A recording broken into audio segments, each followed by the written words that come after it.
Hi snooker fans, Curtis Braithwaite here for QSports.club. I'm at the Preston Guild Hall to do a Q&A session with two-time ranking event winner, the likeable man himself, Dominic Dale. Dominic, how are you, mate? I'm fine, thank you. Glad to be here. Good man. Dom, tell us in the beginning, mate, what made you take up snooker? It's quite simple, really. My father bought a 6x3 table, a quarter-size table, for my two older brothers to play on.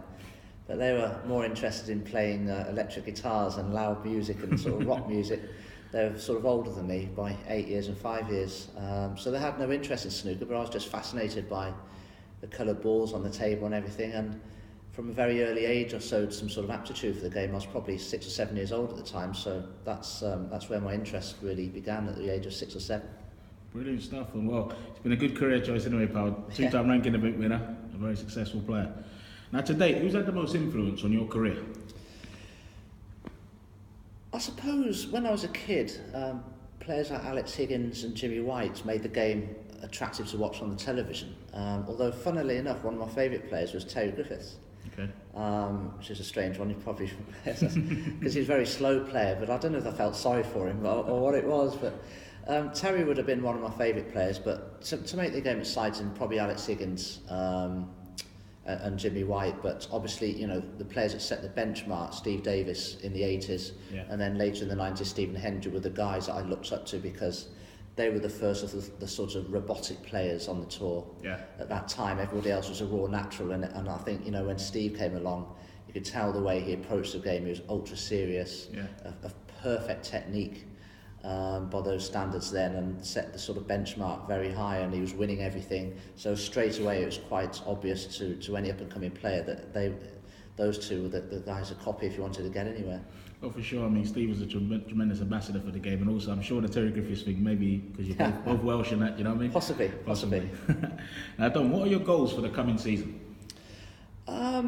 They can change throughout the season depending on how well or badly that you're doing. I think after a stuttering start to the season in the qualifiers early on, I've done very, very well since then, I think, by my standards. And I think on the 1 year points I'm sort of 25, so I'm just going to try and accrue as many ranking points for the rest of the season that I can to try and give myself a provisional ranking near the top 16 at least. I don't know how possible that'll be, but I'll qualify for Berlin in a week or so's time, and things are going well. So I'm looking for consistency. I think that's the one reason I've never been in the top 16 before, is for me anyway, is a lack of consistency. I'd win a ranking event and then lose 3 or 4 first rounds, possibly because I just didn't feel I belonged there. So I'm just looking for a level of consistency which will hopefully enable me one day to finally get in the top 16.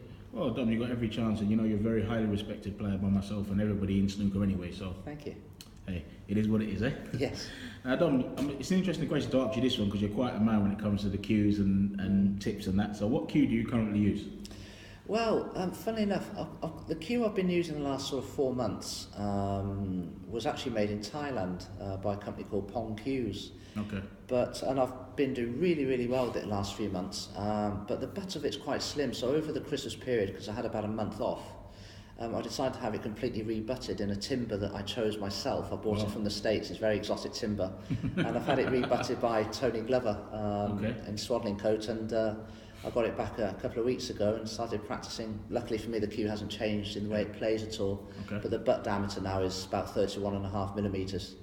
So I've got quite long fingers, so just that type of butt size suits me much better, and I'm very happy with the way I'm playing with it at the moment. Good man. And what tip do you use? Well, I was for about a year using the Black Kamui medium tips, but I have had a couple of problems with them delaminating in previous events up until Christmas. So I've decided now Elkmaster produce these Elkmaster Pro tips to give them a go, and I've put a couple on in the last month or so, and I think they're absolutely wonderful. So I've just bought a shed load of them, which will hopefully see my career out, and I'm going to stick with those now. I think it's always best to use a non-laminated tip. Things can only go wrong when you've got several layers of leather all bonded together. You can use a single piece of leather, like the Elkmaster tips are, and so many others. There's less to go wrong then, I think. Yeah, I mean, there's so much talk and different opinions on tips. Like I said, there's so many massive tip sellers in the UK and abroad as well, so it's a massive market, isn't it? Oh yes, it is, yeah. So Dominic, tell us your most memorable match in your career to date. I think when you've been a professional as long as I have, there are probably several. But I think winning your first world ranking event, in my case the Grand Prix Championships in Bournemouth in 1997, would be one of the most memorable for me, especially as I was playing the world number 2 at the time, the legend John Higgins. Yeah. And I remember getting to the final having beaten Jimmy White in the semi, who was going through a bit of a resurgence at the time. He was playing very well. Of course, I was in unknown territory. I was ranked 54 in the world, I think, at the time. Terry had just retired. It pushed me up a place, I think, that same year. Probably saw me get to the final, thought, well, that's enough for me. But, I mean, going to my first ranking event final, playing the world number 2, John Higgins, who was never present in the quarter, semis and final stages, just didn't want to embarrass myself, just wanted to make it a competitive match. And I started off so well, I went 4-0 ahead and won the match 9-6, so that's my first ranking event. So that has to be a more, my most memorable victory, I suppose. It meant so much to me at the time and still does now.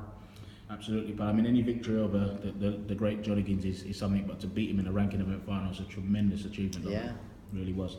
I'm sorry to ask you this one, pal, but what's your most painful defeat? Oh, I've had a few. I never forget a match I played against Gerard Green many years ago in the Norbrecht Castle Hotel. I think it was only my second year as a professional, something like that. It may have been 1994. I played in the World Championships against Gerard, and I was 9-4 up at the interval. And I remember, I wouldn't think these things now, but I remember at the interval thinking, well, I've got this match sewn up, sort of thing. Yeah. And things went absolutely pear-shaped for me. And somehow I managed to lose on the blue 10-9. And that did hurt. And I suffered a very strict misrule decision at the time. It was fairly newly introduced at that point, and different referees had different ways of interpreting it. And I came out of a snooker and missed it by fractions. At that time it was considered very harsh. By now it would be a miss, but at the time it was considered overly harsh, and it had a big reason for me losing the deciding frame. And but when you're 9-4 up, there are no excuses. But I'll never forget that. Yeah, there's always one game like that, isn't there? Yeah. Definitely. Now, Dominic, you've played most of the top players and beat most of them as well. But in your opinion, who would you say is the toughest player on tour to beat? I've had this discussion with Judd and a few other players, and for me, the greatest player of all time and the hardest to beat at his best, for me, is possibly John Higgins. And Ronnie, of course, is right up there, and minuscule amounts, in terms of differences in between the two. Yeah. But I mean, John, I remember Judd telling me that there's no way Ronnie could have beaten him from 5-0, 7-2 down to win the Shanghai Masters the way John Higgins did. I think John's all-round game, for me, make him the greatest player ever. He's very unusual in that he's a tremendous potter and break builder. And for that style of player that John is, it's quite exceptional. But of course, Ronnie is extremely tough to beat because he can be very intimidating. You can have a good start or a bad one against Ronnie, but he can come back at you and reel off 3 or 4 frames in 25 minutes, and it's very intimidating if somebody does that to you. It's not so bad when someone like John Higgins makes 2 centuries and an 80 or something and wins 3 frames in 25, 30, 40 minutes, whatever it takes. But Ronnie could just knock you flat and make it very, very uncomfortable for you sat in the chair. And those 2 players are the hardest players I think you could ever play. Absolutely, but I fully agree. Now, Dominic, what would you say is your best personal achievement in snooker to date? I suppose winning the Shanghai Masters in 2007, having not won a ranking event for 10 years since the Grand Prix in 97, was a heck of an achievement for me. I beat Ryan Day in the final, 6-2 down to Ryan, and won 10-6, which was a bit of a strange one because I used to practice with Ryan all the time in Bridgend and in South Wales. And I remember a couple of days before we flew out to Shanghai, we had a practice session together, and I was actually 6-3 down to him in practice, and actually beat him 10-9. And it was ironic that we played each other in the final, and I was 6-2 behind, and managed to recover that deficit. And that meant a lot to me, as I love China, and that was one of the biggest tournaments. It was the inaugural Shanghai Masters, and China was a new up-and-coming emerging market, really, in snooker, if you will, and that meant a lot to me. But because of my personality, my slightly extrovert, slightly bizarre personality, I think winning the shootout in 2014 at Blackpool, an iconic venue, the Tower, meant a great deal to me. Okay, it's not a ranking event. It is now. It should never be. That's pretty obvious. Yeah, agreed. Fully agreed. Because you don't even play by the rules of snooker, do you? I mean, it's ridiculous, but we'll get onto that later on. Absolutely, fully agree with you there, pal. But you know, with the razzmatazz of it all and the audience's participation and having a few drinks and shouting at you and all kinds of things, it's great fun. The walk-on girls, it's just a fantastic, the glitz and the glamour of snooker, which you don't associate with the sport. So that meant more to me than possibly it should, given the enormity of the tournament. It's a fun event. No, but it's still a great achievement, though, isn't it? Yeah, to win it. I mean, you just as like to win it as lose first round. So it's a bit of a lottery. I always have great fond memories of winning that one. And also your solo song at the end, didn't it? Oh yes, I've forgotten that. Yeah.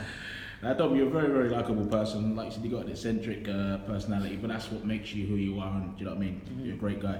But who would you say is your best friend on tour? Oh, that's a really difficult one to answer, because I get on well with all the players, and I'm just as like to have a meal with Marco Furzan, with Ben Wollaston or Joe Perry and all those. I'd like to think that all the other players like me. I haven't really got a bad bone in me, but I'm not particularly argumentative or anything like that, and I get on well with everybody, and I respect everybody on the tour. It's a tough sport, especially now for the low rank players. It's very difficult to eke out a living as a professional snooker player, so I've got a lot of respect for everybody, and I think I'll get on well with everybody. I'd like to think so, and so I think they're all my friends really on the tour. Don't sort of pick anybody out individually that I'd go out for meals with. I'd go out for meals with whoever's around at the time, but I suppose the older brigade, you Ken Doherty's, your Sean Murphy's, Peter Ebdon's, those type of guys that were around in my early days. I've probably forged a stronger friendship with, but I like them all, get on well with everybody. Yeah, I can second that. I mean, you're well liked on the tour, that's for sure. Thanks. I know you're well into your food as well, Dom. Oh yeah. Different types of food. So what is actually your favourite Especially food? over Christmas, putting about a stone. I'm killing myself in the gym to get it off. Unfortunately, weights are the best way of getting your body fat down, more than running, I think. So I've been doing a lot of weights the last sort of month. But food. I like Italian food, which is a nightmare because it's mainly carbs, pasta and stuff. Absolutely. I like spicy food. So I love Indian food. Absolutely adore Indian food, and I like sort of Cantonese food. Okay. So anything that's spicy, really. But I suppose if I had to narrow it down, Indian food and Thai food would be my favourite two types of cuisine, definitely. Good man. And your favourite drink? Yeah, I like a glass of red wine. I used to drink shorts and cocktails galore. I remember I used to have my own Art Deco sort of cocktail cabinet when I lived in Cardiff many years ago. And I'd have mix a few cocktails up in the day, and I think, what am I doing? I've got to drive somewhere tonight. I keep forgetting. So I don't sort of drink so many cocktails anymore, because I used to go to a cocktail bar, and if there was a list of 6 or 7 cocktails, I'd have to try one of each of them. Yeah. That's just how it was, I'm afraid. Yeah. But I've never got the taste of beer and lager or Guinness or anything like that, cider. Never drunk those. Yeah. But I'm a wine person really, and maybe the odd short, Grand Marnier or an Amaretto or whiskey, different whiskies, malts, single malts. But a nice glass of red for the evening meal, yeah? I do like a glass of red, a nice Barolo or something with a little bit of spice maybe. Good man. Yeah. Great stuff, pal. Now, Dom, you've played at all the venues, but what's your favourite venue to play at? It is an interesting one. I mean, players have a different view of the Crucible. For me, it's one of the greatest atmospheres ever, playing at the Crucible. It's a wonderful place to play at. But the problem is, as a snooker player, when you go out to play a match, you have a killer instinct. And, okay, I'm not a boxer, although I like my martial arts and stuff like that, but, I wouldn't say it's a dissimilar attitude to what a boxer would portray when they go into the ring, and you wouldn't have Mike Tyson and Frank Bruno in the same corner. I don't like the fact that you have to sit right by your opponent, never like that, and I think that's wrong. Yeah. But the Crucible's a wonderful place to play at, aside from that. I've enjoyed playing in so many places. I think the Temple Drum in Berlin. Sensational venue, that. Tremendous, and I won a speed snooker event, I think, in 2014 there, 1,500 spectators, and that was a tremendous atmosphere. Yeah. Theatres make a great atmosphere because the tiered seating and everything, you right down in the pit, so to speak, and the audience are way above you. That creates a great atmosphere. So theatres like the Crucible are great places to play at. There are we play in some wonderful places. Even the Guildhall here in Preston can be fantastic when it's packed out. Yeah, absolutely. You know, and I think a venue does need to be, a professional snooker tournament does need to be well attended, and when it is so, there's always a great atmosphere. I remember the Grand Prix in Bournemouth, when I won that in '97. That was another tremendous place to play in. Always well supported as well, wasn't it? In those days, the snooker boom years, absolutely. All tournaments at that time were really well attended. There's nothing worse than playing in a big venue with sort of a sparse attendance.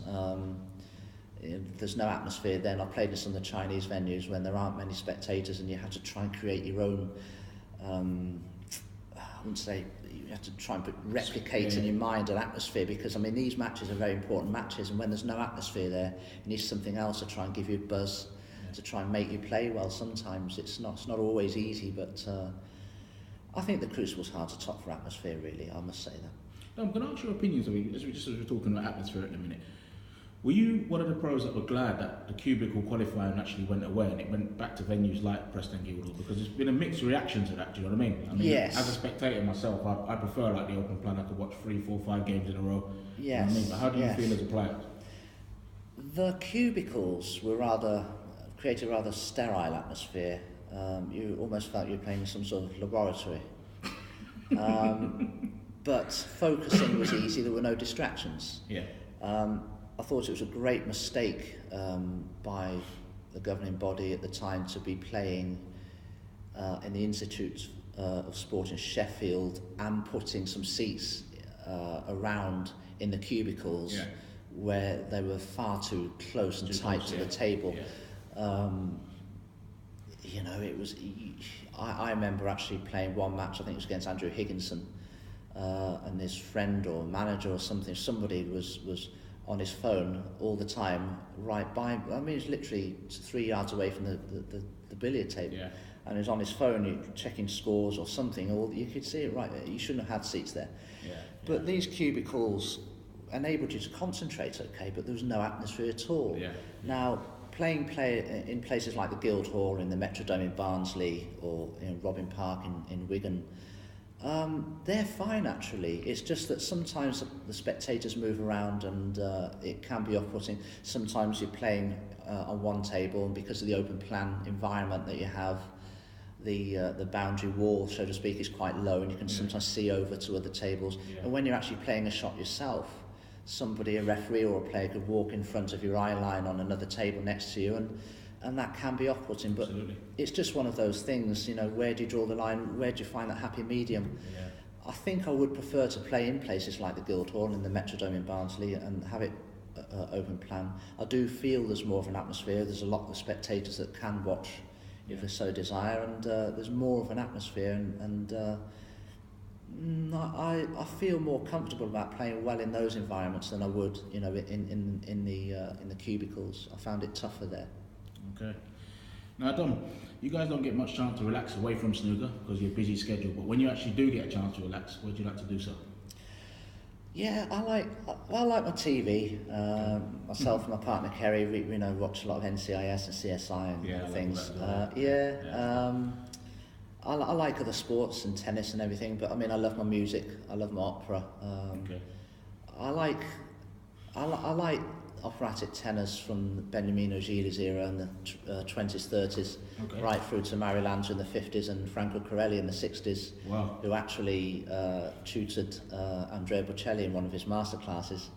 You do know the opera's go right over my head, don't it? Yes, most people said. But I like that, and I like, you know, I don't do this very often, but I do. I would love to see more musicals. I'd love to see Phantom of the Opera in a really good venue in London or somewhere like that with a great cast. And I mean, I've been 2 or 3 times to see Sir Roger Moore, an evening with Sir Roger Moore. Unfortunately for me, he was in Southport in November, right in the midst of the UK, and I couldn't go and see him. And I would have had the opportunity to actually pay money and actually meet him. I actually am a big fan of the Saint. And I've actually got exactly the same watch that Roger Moore wore in the Saint, so I'm a big fan of that. But I've got Steve Davis' watch here. But, he won his last 3 world titles wearing, so this is a good one to have. That's a good omen, that one. Oh yeah. Absolutely, pal. Now, as you just said, you're well into your music. So, what is actually your favourite music? Yeah, well, In my 20s, I had singing tuition via an operatic tenor in Neath called Alan Davis, who's taught many singers.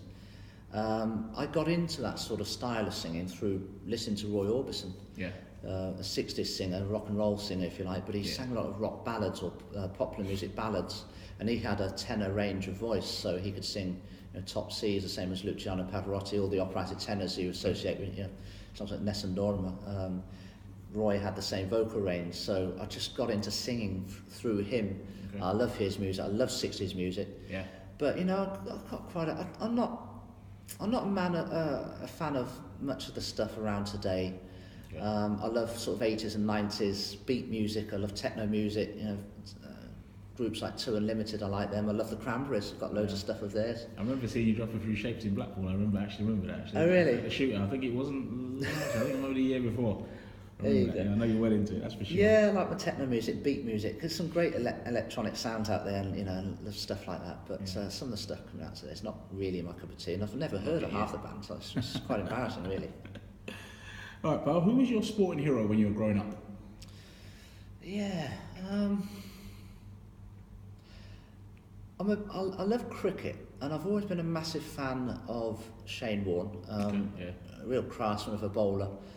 Leg spinner. One of the greatest leg spinner of all time, one of the greatest bowlers of all time. And given the fact he's not a seamer, I mean, to be a leg spinner and be one of the greatest bowlers in the history of cricket, and with a tremendous wicket tally in his career is quite incredible. I'd love to meet him one day, because typical Australian's very confident guy, the way he speaks and everything. I like that. But I was a massive fan of Boris Becker as well, the tennis player. A lot of charisma. Those are my two sort of favourite sporting icons, I suppose. Shane Warne and Boris Becker, yeah? Yeah, definitely. Class. Now, Dom, last question, pal. If you could run world snooker, what changes would you make and why? Get rid of the shower that ran the game presently. What changes would I make? Right. It's a difficult one to answer. I don't like the ranking system. I preferred the way it was, and I think most of the players do. Okay. What concerns me with the way the game's run at the moment, I think the players themselves come up with a lot of good ideas and do put them to the board, and who seem to sort of turn a deaf ear to it all. And what concerns me now, especially in the last couple of years, I believe that because of certain people within the hierarchy anyway of the World Snooker Association, they've sort of driven a wedge between themselves and the players and created a bit of a them and us situation, and I don't think that some players have a great deal of respect for World Snooker because of it, and I think a lot of players feel that maybe World Snooker don't have a great respect for some of the players. They just want to run the game, be in charge of that, in control of that. We'll run the game, we'll look after the game, thanks, you just do what you do, you play the game, and you do your job and we'll do ours, sort of thing. I don't like that, but I'm very thankful that we have so many tournaments to play in. I'm not on Twitter or Facebook, so if I have some, as you get older, I think you tend to be a little bit more bitter and cynical, and a bit more fastidious in your ways, and you end up sort of, I'm not going to play snooker on a table with legs like that sort of attitude. And and there are many things that sort of irk me, vex me. Some of the decisions that are made for the so-called good of the sport, but I know a lot of the players would agree with me, and I just let them say what they want to say on Twitter and let them do the moaning for me. Let them get the fines, eh? And exactly, and it does happen, and it's a great shame. And it is. Players do get fined when they've got very salient points to make, and for saying it in the wrong way, being too forceful on social media, they get fined because of it. And I mean, it's justified, I suppose, because you are bringing the game into disrepute, and you could cause some issues with potential sponsors in the future. You had to mediate your comments, unfortunately. I just find it tough with some of the players that are being fined, because I'm looking and thinking, well, these guys are talking about things that affect their livelihood and affect not just their earnings, but it gets a lot deeper than that. When you've got draws coming out as late as they do, you've got players living abroad. All these things, There's loads of things like that, and it seriously affects people's livelihoods, and so you can understand why they feel as passionate as they do and say what they say on Twitter and Facebook. Of course, some of it shouldn't be said, but you can understand why it's said. Do you know what I mean? I can understand that. So I know there's been a couple of issues going around Twitter regarding the closing date for one of the tournaments. I think Mark Allen entered it a day late. Yeah. We were given a deadline, I think it was the 7th of the month to enter something. I entered it in good time, but I think Mark Allen entered it on the 8th. But funnily enough, when I entered the tournament, although I knew the closing date, I think it was the 7th for something, when I actually entered the tournament, it said closing date for entry the 8th. But apparently that was to allow amateur players, or top-up players rather, to enter the tournament, so they were given 24 hours to do so. And there are many little things, and it's a bit nitpicky. There's no leniency anymore. No. And there are certain things that do go on, that annoy me, but cut-off points and things. And it's all because, in my opinion, the ranking system, the way it worked before, was better then than it is now. I much preferred it when you're in the top 16, you're automatic at the venues.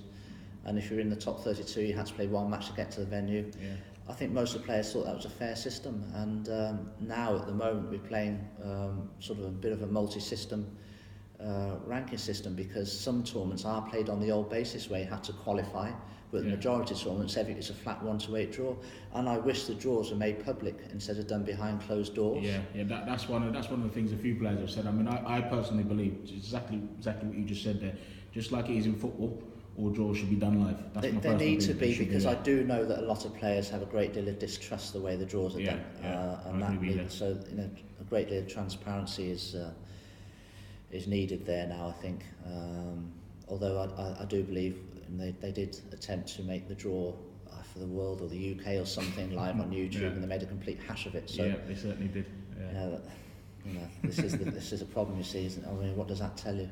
Yeah, I was just about to say that, because I'm thinking the draw's not actually that difficult to do live, is it? I mean, I've watched, I think, 35 years of football and watch them do it all the time live. There's never been a problem, so I mean... Hey, I know. Well, is it too complicated with all these cut-offs and all this, I don't know. It's just prefer the system the way it was before. It's far simpler and far easier to work out who was seeded where. It's more complicated now. And as I say, you've got two different systems in operation where you have to qualify for certain tournaments. The top 16 are at certain venues because of possibly contractual issues, I don't know. I don't think it's fair that the world number 16 is at the Crucible Theatre and the world number 17 would have to play 3 matches to qualify. How on earth can that be fair? It's not. It's obvious that it's not. It's obvious to any lay person that the shootout should never be a ranking event. Why is it a ranking event? Correct. You play 10 minutes with a shot clock. You don't even play by the official rules of the game of snooker. How can anybody win that justifiably say they won a ranking event? Yeah, absolutely. And not only that, more to the point, Dom, as well, that could potentially save someone or knock someone off the tour. Yes. Do you know what I mean? Which is even more ridiculous. Yes, because the prize money doubles up. So if you get to the semi-finals, you're on, I think, about £8,000 or something. You get to final on 16, then 32. Yeah. It's a lot of points to play for. Yeah. And it's. I mean, if you get shoved down the rankings by one place, get knocked off the tour by someone who's won a shootout. That's pretty tough to take, isn't it? Yes, it is. And you've got to bear in mind as well, we're going to be playing at the Watford Coliseum, and it won't be any different to anywhere else we play. The audience will be drinking and shouting and having great fun during the event, and yet for us it's a ranking event now. Yeah. I mean, how obvious is it that it's wrong? Yeah, no, I fully agree. Who makes the decision that this is a ranking event? I mean, it's utterly ridiculous. Surely it's ridiculous. Fully agree, pal. Well, Dom, it's been excellent talking to you, as it always is. Thank you. And all of us at Q Sports Club want to wish you the best for the rest of this tournament and the rest of the season. Thank you very much, and hello to all the viewers, and hope you enjoy all these little podcast things. That's a correct term. Cheers, mate.